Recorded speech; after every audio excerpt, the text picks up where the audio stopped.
ഇന്ന് നമ്മൾ ചർച്ച ചെയ്യാൻ പോകുന്ന വിഷയം എന്ന് പറഞ്ഞാൽ കേരളത്തിന്റെ ആഭ്യന്തര വകുപ്പും നാദനില കളരിയായി മാറിയിരിക്കുന്നതിനെ കുറിച്ചാണ്.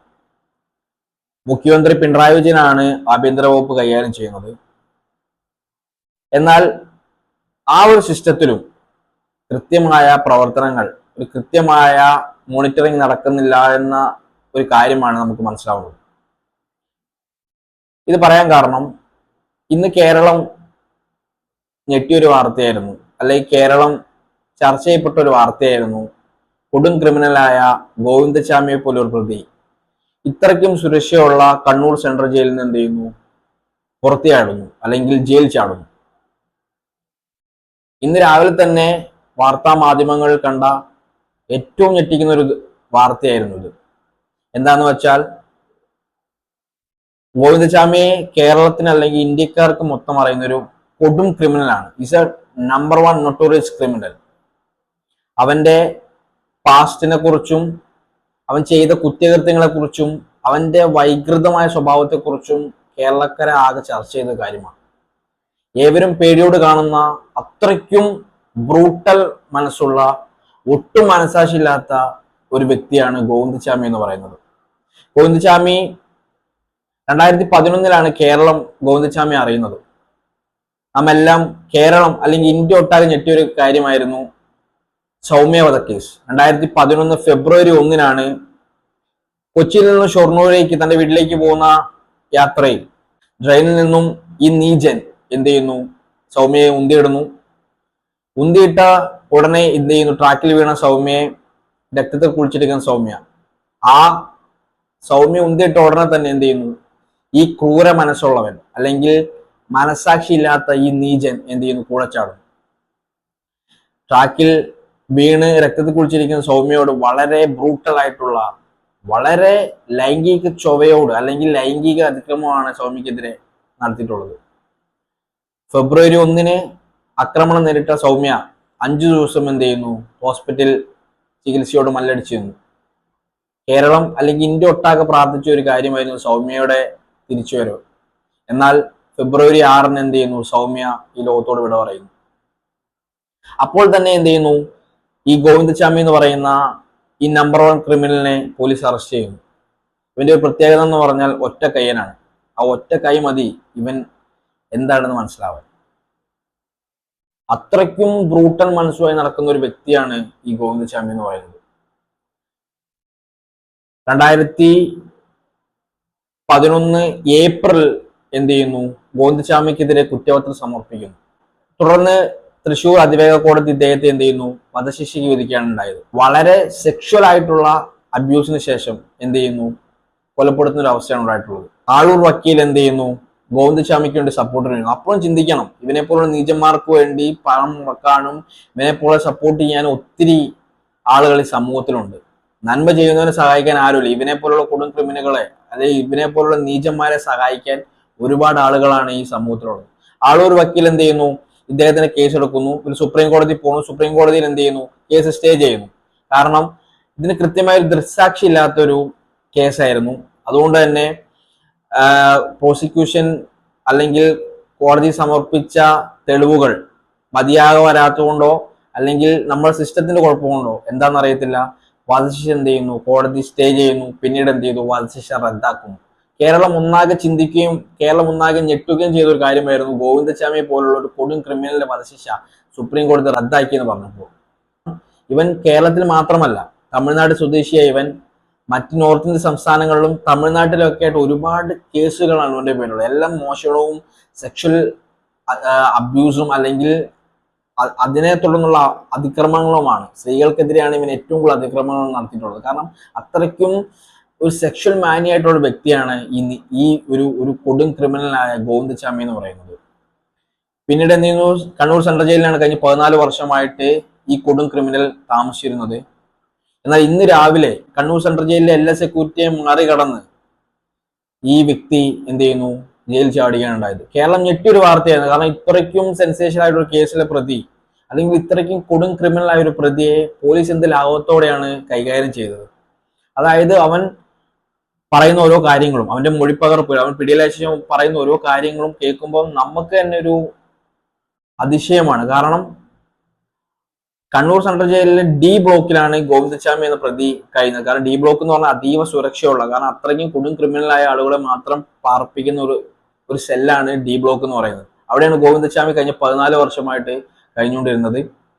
ജയിലിൽ തന്നെ ഒരുപാട് പ്രശ്നങ്ങൾ, അതായത് ബിരിയാണി കൊടുത്തില്ല എന്ന് പറഞ്ഞ പേരിൽ എന്ത് ചെയ്യുന്നു, പ്രശ്നങ്ങൾ ഉണ്ടാക്കുന്നു, എന്ത് ചെയ്യുന്നു, സഹതടവുകാരോട് മോശമായി പെരുമാറുന്നു, അവിടുത്തെ ജീവനക്കാരോട് മോശമായി പെരുമാറുന്നു. അങ്ങനെ ഒരുപാട് കേസുകളുള്ള ഒരു വമ്പൻ, അല്ലെങ്കിൽ അവന്റെ ജനനം അല്ലെങ്കിൽ അവന്റെ ഒരു മൈൻഡ് എന്ന് പറഞ്ഞാൽ തന്നെ ഒരു അപകടകാരിയായി അല്ലെങ്കിൽ ഒരു ബ്രൂട്ടൽ മനസ്സോടെയാണ് അവൻ ജീവിക്കുന്നത് തന്നെ. ഗോവിന്ദച്ചാമിക്ക് എന്റെ ഒരു അഭിപ്രായത്തിൽ അവൻ ഒറ്റയ്ക്ക് ചെയ്യുന്ന ഒരു കാര്യമായിരിക്കില്ല. അവിടുത്തെ പോലീസുകാരുടെ സപ്പോർട്ടോടെയോ അല്ലെങ്കിൽ പുറത്തുനിന്നുള്ള സപ്പോർട്ട് അല്ലെങ്കിൽ എന്തെങ്കിലും ഒരു കാര്യം അവനുണ്ടാവും. കാരണം എന്ത് ചെയ്യുന്നു, ജയിലിന്റെ അഴികൾ എന്ത് ചെയ്യുന്നു, മുറിക്കുകയാണ്. അതായത് സെൻട്രൽ ജയിൽ പോലുള്ള ഒരു സ്ഥലത്ത്, അതീവ സുരക്ഷയിൽ കഴിയുന്ന ഒരു സ്ഥലത്ത് ജയിൽ അഴികൾ മുറിച്ച് എന്ത് ചെയ്യുന്നു, ഇവൻ ജയിൽ ചാടിക്കുകയാണ്. ഇത് 1 മാസത്തെയോ 2 മാസത്തെയോ അല്ല, ഇവൻ ദിവസങ്ങളായി മാസങ്ങളായി പ്രിപ്പയർ ചെയ്യുന്ന ഒരു കാര്യമാണ്.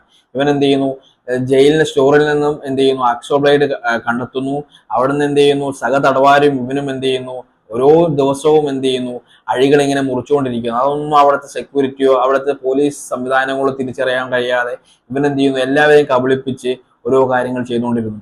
അതായത് സെല്ലുകൾ എന്ത് ചെയ്തു, തുരുമ്പടിക്കാൻ വേണ്ടി ഉപ്പുകൾ തേച്ച് തുരുമ്പാണെന്ന് കണ്ടെത്തി അതിനെ ഇങ്ങനെ ഓരോ ദിവസവും എന്ത് ചെയ്യുന്നു, മുറിച്ച് മുറിച്ച് മുറിച്ച് ഓരോ അഴികൾ മുറിച്ച് മുറിച്ച് അവന് കടന്നു പോകാൻ പാകത്തിലേക്ക് എന്ത് ചെയ്യുന്നു, ആ ഒരു സെല്ലിനെ മാറ്റിയെടുക്കുകയാണ് ചെയ്തിട്ടുള്ളത്.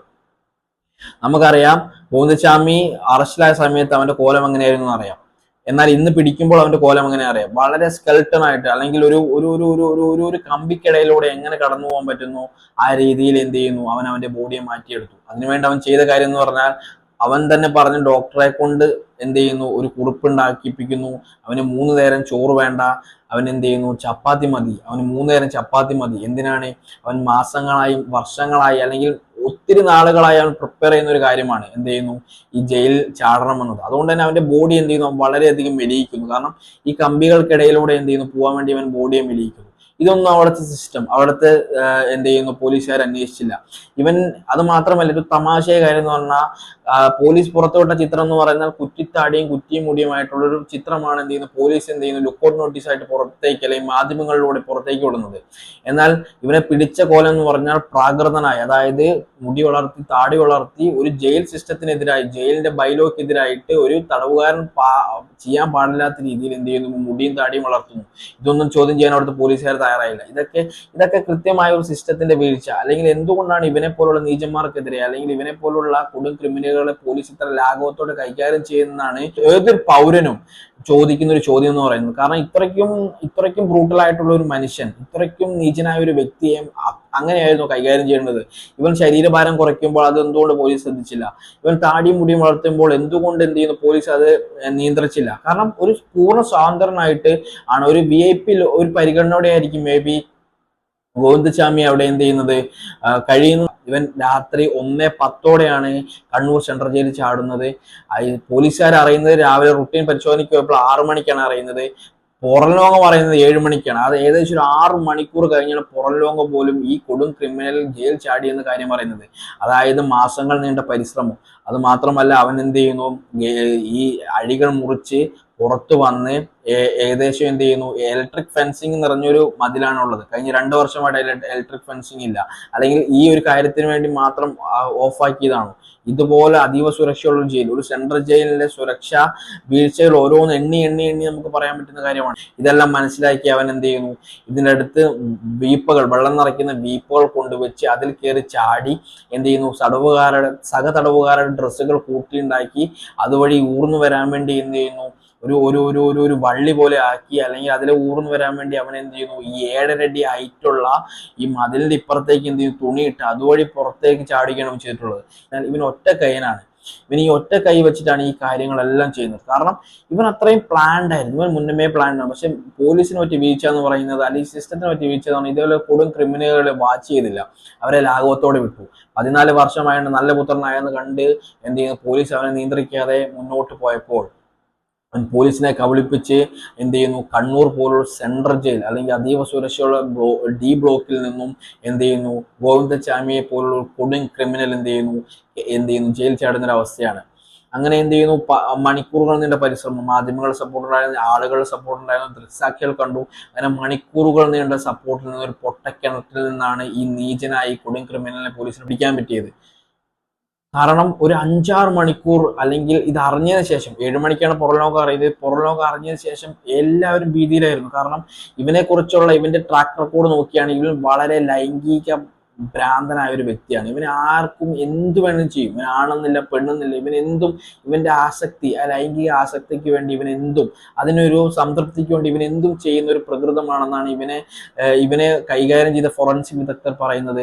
അല്ലെങ്കിൽ ഇവനെ അറസ്റ്റ് ചെയ്തപ്പോൾ, പിടിക്കപ്പെട്ടപ്പോൾ ആ സമയത്തുള്ള പോലീസ് ഉദ്യോഗസ്ഥർ പറയുന്നത്, മുൻ DGP ആയ സന്ധ്യ പറയുന്നത്. കാരണം ഇവനൊക്കെ പറഞ്ഞാൽ ഇവൻ എന്ന് പറഞ്ഞാൽ അത്രയ്ക്കും കൊടും ക്രിമിനൽ. ഇവന്റെ മെന്റാലിറ്റി എന്ന് പറയാൻ തന്നെ വളരെ അസാൾട്ടിങ് ആയിട്ടുള്ള, അല്ലെങ്കിൽ ബ്രൂട്ടൽ മനസ്സോട് ജീവിക്കുന്ന ഒരു വ്യക്തിയാണ് ഈ ഗോവിന്ദച്ചാമി എന്ന് പറയുന്നത്. എന്റെ ലക്ഷ്യം എന്ന് പറഞ്ഞാൽ ഇവൻ ജയിലിൽ നിന്ന് ചാടി എന്ത് ചെയ്യുന്നു, മോഷണം നടത്തി. ആ മോഷണം കിട്ടിയ പൈസ കൊണ്ട് എന്ത് ചെയ്യുന്നു, ഇവൻ ഈ കേരളം വിടാനാണ്, അല്ലെങ്കിൽ അവന്റെ സംസ്ഥാനത്തേക്ക് പോകാനായിരുന്നു ശ്രമിച്ചിരുന്നത്. അങ്ങനെ പോയിരുന്നെങ്കിൽ എത്ര ദിവസം കഴിഞ്ഞാണ് ഇവനെ കിട്ടുക, ഇനി ഇവനെ കിട്ടുമെന്ന് പോലെ അറിയാത്തൊരവസ്ഥയായിരുന്നു. പക്ഷെ ഇവൻ ഈ ഒറ്റ കൈയെല്ലാം വെച്ച് ജയിലെല്ലാം ചാടി വന്നപ്പോഴത്തേക്ക് നേരം വെളുത്തു, ആളുകൾ ഇവനെ തിരിച്ചറിയാൻ തുടങ്ങി. അങ്ങനെ എന്ത് ചെയ്യുന്നു, ഇവൻ എന്ത് ചെയ്യുന്നു, പോലീസിനെ കണ്ണുപിടിച്ച് ഒരു വീട്ടിലേക്ക്, ആളില്ലാത്തൊരു വീട്ടിലേക്ക് പോകുന്നു. അവിടെ പോലീസ് സെർച്ച് ചെയ്യാൻ വരുന്നെന്ന് അറിഞ്ഞുകൊണ്ട് ഇവൻ പൊട്ടക്കിണറ്റിലേക്ക് ചാടുന്നു. കിണറ്റിൽ ചാടി ഇവനെ എന്ത് ചെയ്യുന്നു, പോലീസ് എന്ത് ചെയ്യുന്നു, അതിസാഹസ്യമായി പിടിക്കാനുണ്ടായത്. ഈ അതീവ സുരക്ഷയായ ഡി ബ്ലോക്കിന്റെ ഒരു സവിശേഷത എന്ന് പറഞ്ഞാൽ, രാത്രിയിൽ എന്ത് ചെയ്യുന്നു, 3 പോലീസ് ഉദ്യോഗസ്ഥരായിരിക്കും ആ ഒരു തടവ് കേന്ദ്രത്തിൽ, അല്ലെങ്കിൽ ഡി ബ്ലോക്കിൽ ഉണ്ടാവുക. 2 പേര് സദാസമയം എന്ത് ചെയ്യുന്നു, അവിടെ പെട്രോളിംഗ് നടത്തുന്നു. ഒരാൾ സദാസമയം അങ്ങോട്ടും ഇങ്ങോട്ടും എന്ത് ചെയ്യുന്നു, നടന്ന് എന്ത് ചെയ്യുന്നു, തടവുകാരെ വീക്ഷിക്കുന്നു. ഇനി ഉറങ്ങാത്ത തടവുകാരുണ്ടെങ്കിൽ ഇവരെ നോട്ട് ചെയ്യുന്നു. അന്ന് ഇത്രയും സെക്യൂരിറ്റി, അല്ലെങ്കിൽ ഇത്രയും ഇതുള്ള സ്ഥലത്ത് നിന്നാണ് എന്ത് ചെയ്യുന്നത്, ഇവർ ചാടിപ്പോകുന്നത്. ഇതിൽ ഏറ്റവും കാര്യം എന്ന് പറഞ്ഞാൽ, ഈ 4 ഉദ്യോഗസ്ഥരെ എന്ത് സസ്പെൻഡ് ചെയ്തിട്ടുണ്ട്. 4 പേര് അവിടെ കിടന്ന് ഉറങ്ങി. അതുകൊണ്ട് തന്നെ ഇവന് ഈസി ആയിരുന്നു. ഈ 4 പേര് ഒന്നിച്ചുറങ്ങിയിട്ടുണ്ടെങ്കിൽ തന്നെ അതിന് കൃത്യമായ ഒരു ഇതുണ്ട്. ഇവൻ ജയിൽ മുറിച്ചപ്പോൾ എന്ത് ചെയ്യുന്നു, പോലീസുകാർ തിരിച്ചറിഞ്ഞില്ല, ചാടിപ്പോയപ്പോൾ അറിഞ്ഞില്ല, CCTVയിലൊന്നും പെട്ടില്ല. കാരണം ഇവന് കൃത്യമായ പ്ലാനിങ്ങോട് എന്ത് ചെയ്യുന്നു, ഇവൻ എല്ലാ കാര്യങ്ങളും ചെയ്യുന്നത്. ഇനി എന്ത് ചെയ്യുന്നു, അവനെ VO സെൻട്രൽ ജയിലിലേക്ക് മാറ്റാനാണ്. കാരണം കേരളത്തിലെ അതീവ സുരക്ഷയുള്ള, കേരളത്തിലെ ഏറ്റവും സുരക്ഷയുള്ള ഒരു ജയിലാണ് VO സെൻട്രൽ ജയിൽ എന്ന് പറയുന്നത്. ഇനി അവിടെ ചെന്നാൽ അറിയാം, ഇനി അവനെ അവിടെ നിന്നും ബ്രേക്ക് ചെയ്തു. കാരണം ഇവന്റെ ഒരു മെന്റാലിറ്റി എന്ന് പറഞ്ഞാൽ, ഇവനെ എന്ത് ചെയ്യണം, സ്ത്രീകളെ ആക്രമിക്കണം, മോഷണം നടത്തണം, ഒരു ക്രിമിനൽ മൈൻഡോടെയാണ് ജീവിക്കുന്നത്. അതുകൊണ്ട് തന്നെ ഇവന് ഇനിയും ഒരുപാട് പ്രശ്നങ്ങൾ എന്ത് ചെയ്യുന്നു, ജയിലിൽ പോയാൽ ഉണ്ടാക്കാം. ഇനി ഇവന്റെ ആസക്തി എന്ന് പറഞ്ഞാൽ ജയിലിൽ ചടണമെന്നായിരിക്കും.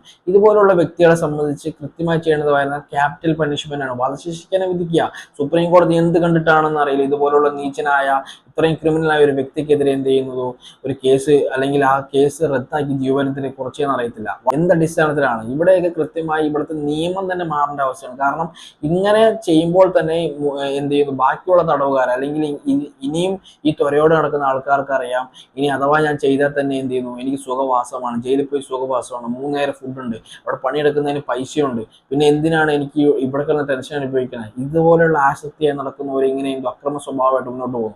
ഇവിടുത്തെ നിയമവും ഇവിടുത്തെ ശിക്ഷാവിധിയുമാണ് ഓരോ ക്രിമിനലുകളെയും വളർത്തുന്നതിനാണ് ഞാൻ പറയും. കാരണം ഇവിടെ എന്ത് തെറ്റ് ചെയ്താലും അവനറിയാം എത്രത്തോളം പണിഷ്മെന്റ് കിട്ടും.